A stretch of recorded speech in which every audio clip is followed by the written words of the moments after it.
Desa Kecamatan Banyumas wonten alsanipun Den Ramil Kecamatan Banyumas saking Kapolsek saking pihak keamanan mugi tansah kawula hormati mengganti wonten alsanipun para alim, para ulama, para santri, para kiai kang siang denunipun sinati kita suci wahyuning ilahi kang tansah kawula mulyakaken.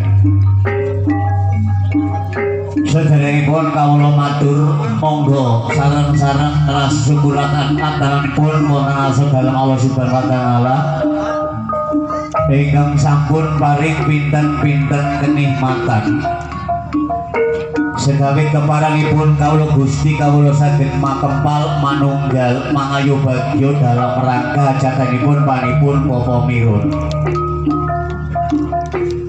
ingkang pinanggina wonten ing sapunika ngawontenaken tasukuran derek muji syukur ngaso dalem Allah Subhanahu wa taala.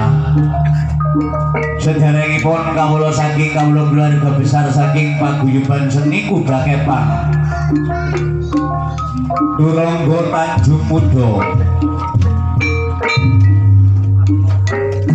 ingkang mijil saking Laladan Desa Kedung-Gede Kecamatan Banyumas ingkang dipun pangarsan ugi dipun pimpin panipun Bapak Supardi dipun pandegani wonten Roko Mas Koerudin Kendang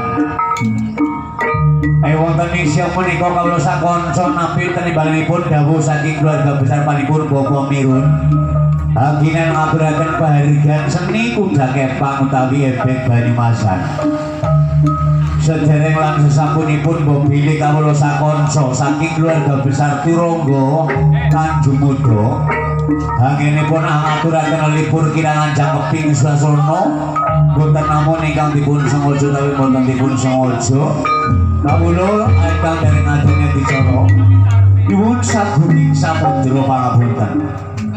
Kalian wonten ing siang menika kawula dipun sengkuyung aliwat pro audio ais musik ugi dipun support lumantaripun saking Rajaning Tawang rokokipun Tawang. Pramila saking manajemen kawula ngaturaken gunging panuwun ingkang siang menika saged nyepot dumateng kawula Turangga Tanjung Muda. Kita ingkang saged kawula aturaken kangge prayoginipun inggih menika kawula boten prayoginipun lantur omongipun ngawur boten namung nyuwun sagunging samudra pangapunten. Tanti wasana sugeng siang sugeng amrisani Ais Pro Audio Solution.